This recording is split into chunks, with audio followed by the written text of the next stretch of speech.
আসসালামু আলাইকুম গাইস, কেমন আছেন? আশা করি আলহামদুলিল্লাহ ভালো আছেন। আমি আলহামদুলিল্লাহ ভালো আছি।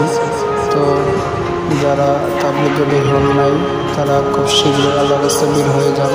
আল্লাহর রাস্তায় বের হলে নিজের কলব পরিষ্কার হয়ে যায়। মরিচা থাকলে মরিচা, জং দ্বারা মরিচা থাকলে পরিষ্কার হয়ে যায়।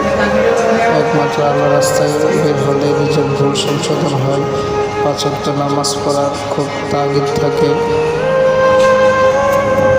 এই দুনিয়া ভাই কিছুই না, আজকে মারা যান দেখবেন, কালকে আপনার কবরে কেউ যাবে না ভাই।